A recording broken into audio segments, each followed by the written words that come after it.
मुख्यमंत्री स्वरोजगार योजना के अंतर्गत महिलाओं को जागरूक करने के लिए नगर निगम भागलपुर की ओर से सोमवार को एक विशेष जागरूकता रथ को हरी झंडी दिखाकर रवाना किया गया। रथ को हरी झंडी मेयर डॉक्टर वसुंधरा लाल और नगर आयुक्त शुभम कुमार ने दिखाया। इस मौके पर कई वार्ड पार्षद भी मौजूद रहे। ये माननीय मुख्यमंत्री के द्वारा ये बहुत ही महत्वपूर्ण योजना दी गई है और मुख्यमंत्री महिला रोजगार योजना, इसके तहत जो हमारी शहरी क्षेत्र में जो स्वरोजगार करना चाहती हैं उसके लिए 10,000 रुपया दिया जा रहा है कि अपना आप व्यवसाय स्टार्ट करिए। और जब वो अपना इस्टेब्लिश कर लेती हैं अपना व्यवसाय तो उनको फिर 2 लाख रुपया अतिरिक्त दिया जाएगा कि आप इसको बढ़ाएं। और ये बहुत ही महत्वपूर्ण योजना है और इसमें हमारे नगर निगम को लिया गया है, नगर विकास विभाग द्वारा। ये हमारे शहरी क्षेत्र की महिलाओं के लिए, निगम के क्षेत्र के महिलाओं के लिए बहुत ही उपयोगी सिद्ध होगा। और माननीय मुख्यमंत्री का हमेशा ध्यान रहता है महिला सशक्तिकरण की तरफ, तो उसकी ही एक ये रूपरेखा है जिसमें कि ये योजना ली गई है। इसके तहत हम लोग वार्ड वाइज महिलाओं का चयन कर रहे हैं। हमारे माननीय पार्षदगण हैं, वो अपने वार्ड में जितनी भी इस तरह की महिलाएं हैं जो आईटी रिटर्न नहीं भरती हैं और रोजगार से जुड़ना चाहती हैं और एसएचजी ग्रुप की महिलाएं हैं और नहीं भी हैं तो उनको एसएचजी ग्रुप में शामिल करके उनको इस योजना का लाभ दिया जाएगा। तो इसमें सारे सम्मानित पार्षद का महत्वपूर्ण भूमिका रहेगा। हम लोग इसमें लगे हुए हैं, हमारे नगर आयुक्त साहब इसमें बहुत मजबूती से लगे हुए हैं कि किसी तरह का कोई बिचौलिया इसमें नहीं आ जाए और डायरेक्ट बेनिफिशियरी जो है उसको इसका लाभ मिले। मुख्यमंत्री महिला रोजगार योजना के तहत जो है जो शहर की जो महिलाएं हैं जो कि सेल्फ हेल्प ग्रुप के साथ जुड़ी हुई हैं और किसी भी तरह का आयकर नहीं देती हैं, वैसे परिवार को चिन्हित करते हुए 10,000 का एक सहायता राशि जो है सरकार के द्वारा दिया जाएगा ताकि वो अपना जो रोजगार से रिलेटेड कुछ अगर व्यवसाय स्टार्ट करना चाहती हैं तो उसमें उनको सहयोग मिलेगा। जैसे भागलपुर नगर निगम में ऐसे काफ़ी परिवार वैसे हैं जो कि किसी भी तरह का जो है वो आयकर नहीं देते हैं या सरकारी सेवा में नहीं है। तो ऐसा जो अभी हम लोग प्रिलिमिनरी जो सर्वे जो हम लोग कराए हैं उसमें काफ़ी ऐसे महिलाएं हैं, लगभग 30,000 परिवार जो हैं ऐसे हैं। तो वैसे परिवारों को चिन्हित करते हुए हम लोग टारगेट रखेंगे ताकि ज़्यादा से ज़्यादा परिवार को जो है इसका लाभ मिल सके। इसमें जो जैसे हम लोग जो टारगेट किए हैं, सबसे पहले तो जो स्लम एरिया में जो लोग हैं, जो गरीब लोग हैं, जो हमारे जो स्वच्छता कर्मी हैं, उनके परिवार को टारगेट करेंगे और साथ ही साथ उनसे मिनिमम डॉक्यूमेंट जो रिक्वायरमेंट है कि जो बैंक डॉक्यूमेंट है, आधार डॉक्यूमेंट है, ये सब उनसे लेते हुए हम लोग अलग अलग जगह जो है कैंप इस्टेब्लिश करेंगे। अभी हम लोग 22 जगह जो है इसको चिन्हित किए हैं, जिसके लिए शहर में अलग अलग जगह जो कैंप रहेगा उसमें सीआरपीज़ के लोग रहेंगे, सीएमएम्स रहेंगे और ऑफिस के भी स्टाफ रहेंगे, लोग मॉनिटर करेंगे ताकि हर एक कैंप में जो है सुविधा रहे, वहाँ पे पब्लिक आए और उनको जो ऑनलाइन जो हमारा प्लेटफॉर्म है उस पर आवेदन डालना है तो उसमें जो है किसी भी तरह का सहयोग जो उनको चाहिए वो हम लोग प्रदान करेंगे। भागलपुर जिले में मौसम ने आज अचानक करवट ली। दिन में अंधेरा छा गया और तेज हवा के साथ बारिश शुरू हो गई। इस बारिश ने जहां आम लोगों को उमस भरी गर्मी से राहत दी, वहीं किसानों के चेहरे पर भी मुस्कान लौटा दी। लगातार तेज धूप और उमस के कारण धान की फसल प्रभावित हो रही थी। खेतों में दरारें तक पड़ गई थी और किसान चिंतित थे कि धान की पैदावार पर असर पड़ेगा, लेकिन अचानक हुई बारिश से खेतों में नमी लौट आई है। किसान उम्मीद जता रहे हैं कि अगर आने वाले दिनों में इसी तरह मौसम मेहरबान रहा तो धान की फसल को काफी लाभ मिलेगा।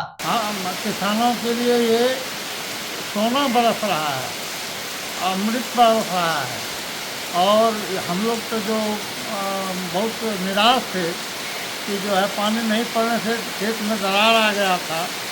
अब जो है तो हम लोग के चेहरे पर बहुत ही खुशी है, मायूसी के बदले अब प्रसन्नता आ गई है।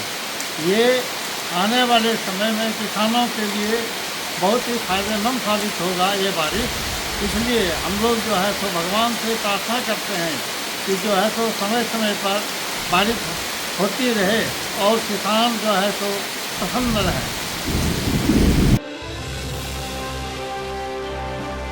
मुंगेर जिले के बरियारपुर थाना क्षेत्र में शराब पीने को लेकर हुए विवाद ने खौफनाक रूप ले लिया। देर रात पिता जितेंद्र कुमार ने सोए अवस्था में अपने ही पुत्र मुकेश कुमार की चाकू से हत्या कर दी।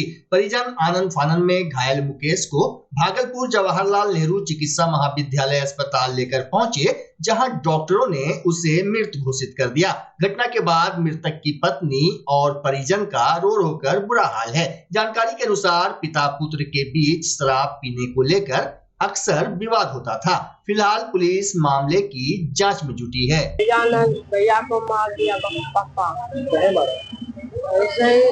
ऐसे बोला, बस रात हुआ, बस सो गया भैया और पापा आया, बस उससे पैसा मांगा, उसके पास पैसा नहीं था, फिर मेरे पास पैसा मांग दिया, फिर वो लेके खाती समोसा मांग के खा लिया, फिर मेरे को पूछा खा तो बस हम बस कई देर के बाद अक्सर झगड़ा होता था। मैं कभी कभी दारू पीता था सर। कौन दारू पीता? पापा। पापा दारू पीता था। दारू पिए नहीं मार दिया। भैया दारू पीते थे। मैं जमीनी में करता। जमीन पे उड़ा लगता है। जमीन के तो पूरा अभी निकलता था, वही अभी निकला नहीं था, निकालेगा। क्या नाम? लालू कुमार। नवगछिया पुलिस को गुप्त सूचना के आधार पर पश्चिम बंगाल की एक महिला एवं स्थानीय तस्कर को 750 ग्राम स्मैक के साथ गिरफ्तार कर लिया। मामले की जानकारी नवगछिया एसडीपीओ ओम प्रकाश ने प्रेस वार्ता आयोजित कर दी। उन्होंने बताया कि नवगछिया नगर थाना को सूचना मिली कि एक संदिग्ध महिला को मकनपुर चौक के पास बस से उतरते हुए देखा गया है, जो नवगछिया बाजार स्थित गौशाला पोखर के पास ब्राउन शुगर का खेप किसी स्मैक तस्कर को डिलीवरी करने वाली है। कल दिनांक 7/9/25 को नवगछिया थाना एसएचओ को सूचना मिली कि एक संदिग्ध महिला जो मकनपुर बस से उतरी है और उनको जानकारी मिली कि वो संदिग्ध है और उसके पास स्मैक का खेप है, जो डिलीवरी देने के लिए नवगछिया नगर में गौशाला के पास के लिए निकली है। इस सूचना के आधार पर टाउन एसएचओ के द्वारा वरीय पदाधिकारी को सूचना दी गई और एसपी नवगछिया महोदय द्वारा अविलंब ही सूचना इकट्ठा कर उसे बरामद और गिरफ्तारी करने के लिए उचित निर्देश दिए गए।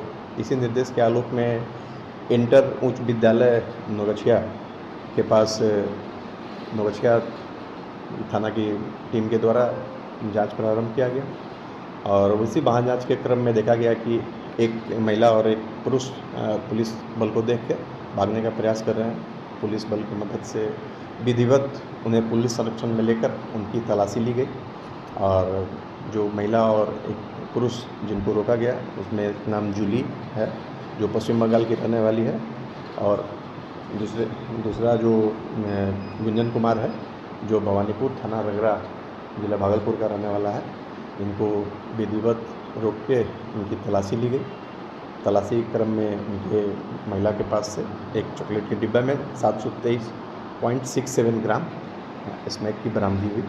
इसके बारे में पूछने पे महिला के द्वारा बताया गया कि वो बंगाल से डिलीवरी के लिए लेके निकली थी और उसे नवगछिया में डिलीवरी देनी थी।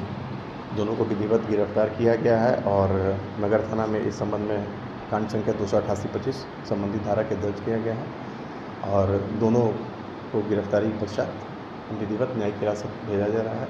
इसमें अन्य लोग की भी संलिप्तता की जो संभावना है और उसमें हम लोग गिरफ्तारी का प्रयास कर रहे हैं। जल्द ही इसमें शामिल अन्य लोगों की गिरफ्तारी की जाएगी। तो लगातार महिला इस तरह का काम कर रही थी क्या? पिछले बार भी कई बार? हाँ, तो लगातार जो डिलीवरी आ रही थी पुलिस की तत्परता से हर बार गिरफ्तारी हुई है और उसमें जो आगे की कार्रवाई है वो पहले वाले भी केस में चल गया है और इसमें भी कुछ नए नाम आए हैं जिनकी गिरफ्तारी और अनुसंधान के पश्चात आप लोगों को बताएंगे। कितने रुपए का सर होगा? कितने रुपए का सर? जैसा अनुमान है कि लगभग 1 करोड़ का ये है और अनुमानित राशि के लिए और भी जानकारी ली जाएगी। ये कितनी बार ये महिला यहाँ पर डिलीवर कर चुकी है? इनसे अभी गहन पूछताछ की गई है और इसमें जो अनुसंधान में बातें आगे आएंगी हम लोग आपको बताएंगे। कैसे वहाँ से चली थी? रूट क्या था, कैसे आई नौबछा? ये महिला जो तस्कर है वो मालदा से चली थी, मालदा से दलकोला से पूर्णिया होते हुए ये मकनपुर बस से स्टैंड पे उतरी और वहाँ से वो नवछिया नगर में गौशाला के पास इस खेप को डिलीवरी करने के लिए जा रही थी। और जो नवछिया थाना अध्यक्ष को सूचना मिली और एसपी महोदया के द्वारा जो डायरेक्शन दिया गया उस तहत विधिवत कार्रवाई की, जिसमें ये बरामदगी और गिरफ्तारी हुई है। इसमें नगर थाना के कुवनी शशिकला कुमारी, कुवनी अजीत कुमार और सशस्त्र बल के सदस्य एसपी नवछिया महोदया द्वारा इन्हें उचित पुरस्कार से पुरस्कृत करने की भी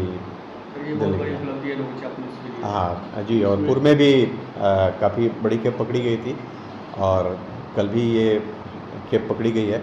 और हम लोग पर्व के पहले और अवैध जो भी मादक पदार्थ है उसके विरुद्ध कंटिन्यू छापेमारी जारी है और हम लोग अपने क्षेत्र में इसकी कार्रवाई लगातार जारी रखेंगे। भागलपुर विश्वविद्यालय में बुधवार को गणतंत्र दिवस परेड शिविर के लिए एनएसएस स्वयंसेवकों की चयन प्रक्रिया संपन्न हुई।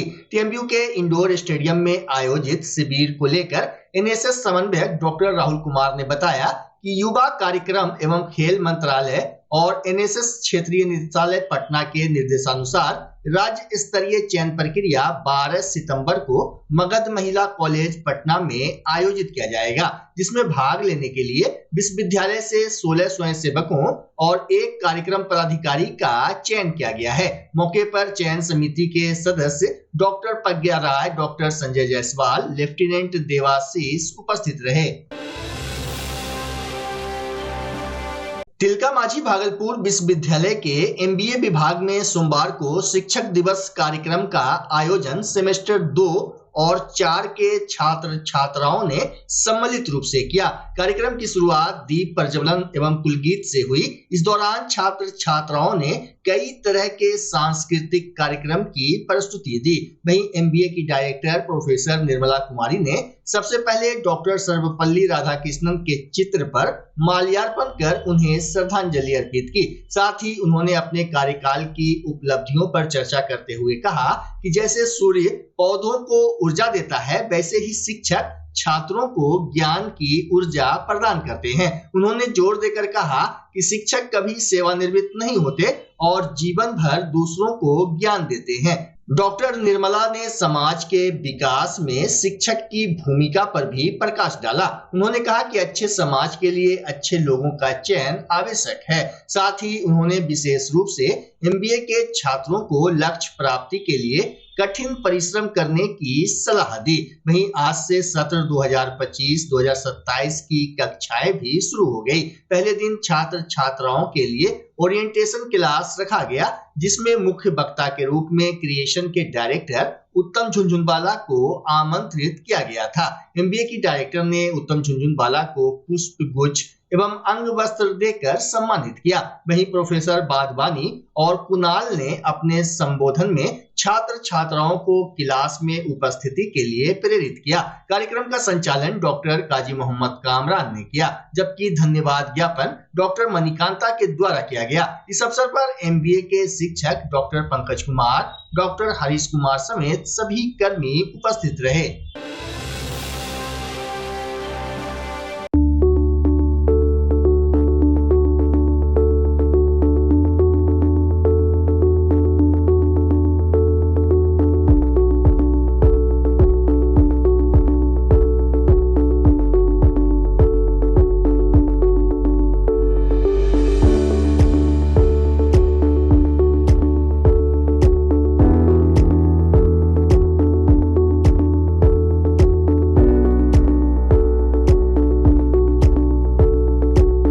बच्चा जब जन्म लेता है तो कई बार बच्चा तुरंत नहीं रोता है, रोने में देर हो जाता है। ऐसे में बच्चा क्षतिग्रस्त हो जाता है और उसके बचने की संभावना कम हो जाती है।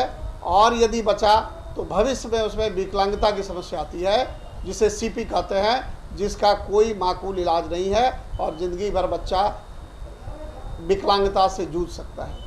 ऐसे में पूरे संसार में कूलिंग थेरेपी का सहारा लिया जाता है। जन्म से ठीक 6 घंटा के अंदर यदि उसको कूलिंग थेरेपी दिया जाए तो उससे उसका सीपी की समस्या कम होती है और बचने की भी संभावना बढ़ती है। पहली बार बिहार झारखंड में आपके शहर के स्नेह नवजात शिशु बाल सेवा केंद्र में यह मशीन उपलब्ध है। कभी भी ऐसी बात हो कि बच्चा रोने में विलम्ब हो गया तो आप स्नेह नवजात शिशु बाल सेवा केंद्र में जरूर संपर्क करें।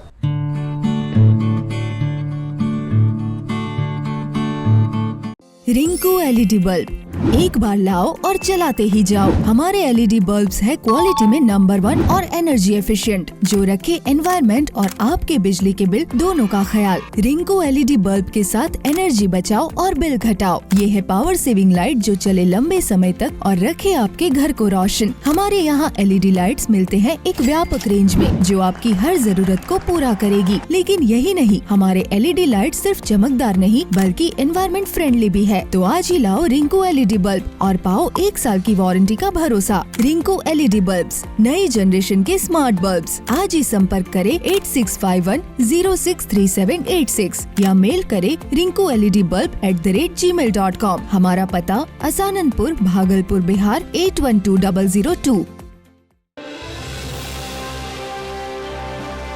भागलपुर बारसलीगंज वार्ड नंबर 51 के लोगों के सब्र का बांध आज टूट गया। पानी की समस्या को लेकर स्थानीय लोग नगर निगम पहुंचे और जमकर हंगामा किया। नाराज लोगों ने बताया कि पिछले 3 साल से उन्हें सही तरीके से पानी की आपूर्ति नहीं हो रही है। हालात ये है कि उन्हें दूसरे वार्ड से पानी लाकर अपनी प्यास बुझानी पड़ती है। लोगों का कहना है कि कई बार शिकायत करने के बावजूद समस्या का समाधान नहीं किया गया, जिससे वार्ड वासियों में आक्रोश बढ़ता जा रहा है। वहीं लोगों ने मेयर डॉक्टर वसुंधरा लाल को लिखित आवेदन सौंपा। मेयर ने आश्वासन दिया है कि जल्द ही पानी की समस्या का स्थायी समाधान किया जाएगा। हम लोग को पानी 51 वार्ड से नहीं मिलता। हम लोग को बगल में टैंकी रहते हुए भी और हम लोग को पानी नहीं मिलता है। हम लोग को बबरगंज का पानी नहीं चाहिए। हम लोग यहाँ एक बार और आए थे, बहुत बार यहाँ आ चुके हैं, वहाँ पे कोई हम लोग को सुनवाई नहीं किया जा रहा है। अभी हम लोग को 3 साल से पानी नहीं मिल रहा। हम लोग दूसरे के घर से ढो करके पानी लाते हैं। यहाँ बोलते हैं कि जोड़ने जाते तो जोड़ने नहीं देता है। मालिक तो वो नहीं ना जो नहीं जोड़ने देता है, मालिक तो वो है जो खड़ा होकर काम करवाएंगे, वो ना मालिक है। वो मालिक तो नहीं। हम लोग को पानी जो नहीं मिलता वो मालिक है। हमको लाके पानी यहाँ देंगे। हम लोग कितना दिन से झेल रहे हैं। मैडम बोली कि आप लोग को पानी मिलेगा, आप लोग को समस्या का सॉल्व हम लोग करेंगे मिल करके। क्या नाम हुआ आपका? कंचन देवी, वारसलीगंज।